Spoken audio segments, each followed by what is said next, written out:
जय हिंद सभी को बेटा। सबसे पहले तो आप सभी का हार्दिक अभिनंदन और स्वागत।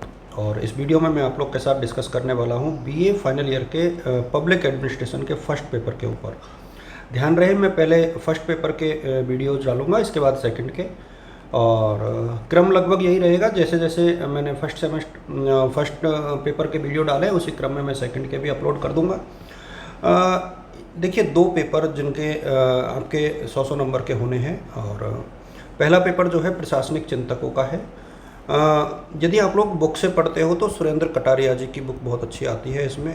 तो सुरेंद्र कटारिया जी या फिर आप लोग जो है BL फड़िया की जो बुक है वो भी आप लोग रेफरेंस के रूप में ले सकते हो। बाकी और भी ऑथर है, बट ये जो दो ऑथर है वो मुझे पर्सनली अच्छे लगते हैं। मैटर बहुत अच्छा लगता है, ऑथेंटिक लगता है। आप लोग सेक्शन A, B, C ये बार बार में बताने की आवश्यकता किसी को भी नहीं होनी चाहिए। एक चीज़ मैं आपको बता दूं कि इनमें से काफ़ी जो क्वेश्चंस हैं वो मैं ऑलरेडी इनके वीडियोस में बना चुका हूं। काफ़ी वीडियोस में ऑलरेडी अपलोड कर चुका हूं प्रशासनिक चिंतकों के ऊपर, तो इनके आंसर्स आपको मिल जाएंगे। और फिर भी यदि कोई वीडियो आपको चाहिए तो डेफिनेटली मैं आपको जो है दोबारा भी साझा कर दूंगा। तो इसमें काफ़ी वीडियोस वास्तव में मैं ऑलरेडी शेयर कर चुका हूं। तो ये आपको टेलीग्राम ग्रुप पर, जब आप टेलीग्राम ग्रुप सर्च कीजिएगा वहां आपको DS एजुकेटर जब आप ढूंढोगे तो मिल जाएगा। और वहां से आपको इनके जो क्वेश्चंस हैं उनके आंसर्स भी मिलेंगे। देखिए, पहली यूनिट में 3 थिंकर दिए हुए हैं। कौटिल्य है, फेयोल है और FW टेलर है। जब हम तीनों की बात करते हैं तो कौटिल्य का जो है principle of authority and obedience और मशीनरी ऑफ गवर्नमेंट, तो मशीनरी ऑफ गवर्नमेंट के ऊपर पहला क्वेश्चन यहाँ से बनता है।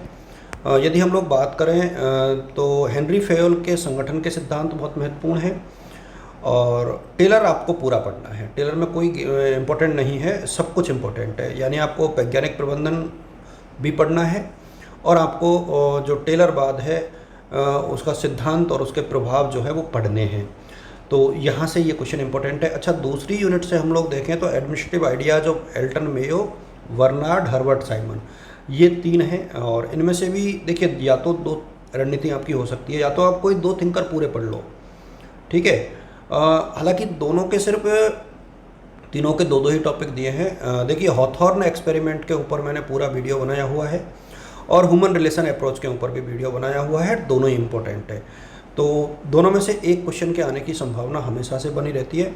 और एक चेस्टर बर्नार्ड को यहाँ पर यू कैन स्किप, और हर्बर्ट साइमन को आप लोग पूरा देख लो।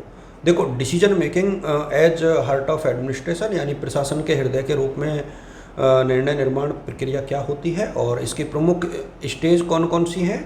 और डिसीजन मेकिंग में जो है रैशनैलिटी यानी विवेकशीलता, विवेकपूर्णता किस प्रकार से कार्य करती है, तो ये आपको थोड़ा अच्छे से देख लेना चाहिए। और फिर भी यदि आपको कोई topic as per unit, as per syllabus समझ में नहीं आता है तो आप लोग यदि पूछोगे तो मैं कोशिश करूँगा कि वो भी आप लोग के साथ साझा कर दिया जाए। यूनिट 3 की तरफ हम लोग यदि मूव करें तो मैक्ग्रेगर और हजवर्ग और मॉस्लो। देखिए, मैक्ग्रेगर की X और Y थ्योरी बहुत इंपॉर्टेंट है। तो ये आपको पूरी पढ़नी है, अच्छे से देखनी है। यदि हम लोग हजवर्ग की बात करें तो दोनों देखिए, 2 फैक्टर थ्योरी और जॉब एनरिचमेंट, दोनों ही क्वेश्चन एग्जाम के हिसाब से इंपॉर्टेंट है। तो इसमें किसी एक क्वेश्चन के बारे में ये कहना कि वो एग्जाम में आएगा और एक के बारे में ये कहना कि वो नहीं आएगा, ये थोड़ा सा मुश्किल तथ्य मुझे लगता है अपने आप में। तो आप लोग जो है दोनों को पढ़ें। 2 factor theory is more important than job enrichment. द्विघटकीय सिद्धांत जिसको बोलते हैं फ्रेडरिक हजवर्ग का। और अब्राहम मॉस्लो की यदि हम लोग बात करें तो हायरार्की जो सिद्धांत है, हायरार्की जो नीति है, आवश्यकता का पद सोपान का सिद्धांत जो है वो बहुत इम्पोर्टेंट है। और ये भी मैंने साझा कर रखा है।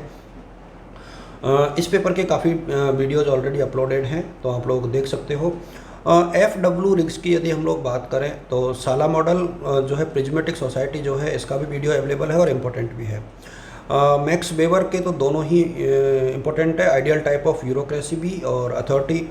देखिए, आदर्श नौकरशाही के ऊपर क्वेश्चन आता ही आता है। आप सब पुराने वीडियो पेपर देखोगे तो, और मैंने इसके ऊपर ऑलरेडी वीडियो बना रखा है। तो आदर्श नौकरशाही और सत्ता जो है वो क्या है, तो सत्ता के प्रकार ये आप लोग यहाँ पर देख सकते हो, सत्ता और वैधता।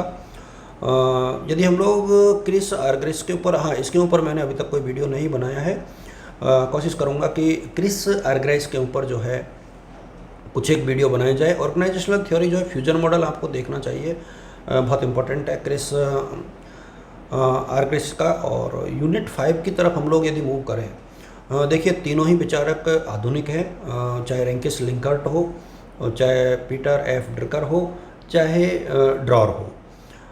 तो मेरे सामने ये तीनों ही इम्पोर्टेंट हैं, और तीनों में से ज़्यादा इम्पोर्टेंट क्या है, अब ये इम्पोर्टेंट हम लोग इसको देखते हैं। देखिए ड्रॉर का जो है पॉलिसी साइंस हमेशा से इम्पोर्टेंट रहा है, इसका मैटर थोड़ा सा कम अवेलेबल है मार्केट में भी और बुक्स में भी, तो मैं इसके ऊपर वीडियो बना दूंगा आप लोगों को, शायद दिक्कत नहीं आनी चाहिए आप लोगों को। और लिंकर्ट की जो है पर्यवेक्षणी जो नीतियाँ हैं वो, और इसके मैनेजमेंट का सिस्टम 1 to 4 है वो, तो लिंकर्ट वाला जो पोर्शन है इसको मैं आप लोग के साथ साझा करूँगा, क्योंकि एग्ज़ाम के हिसाब से भी इनमें से कोई ना कोई क्वेश्चन ज़रूर आएगा, दोनों में से एक क्वेश्चन के आने की संभावना तो बनेगी ही बनेगी।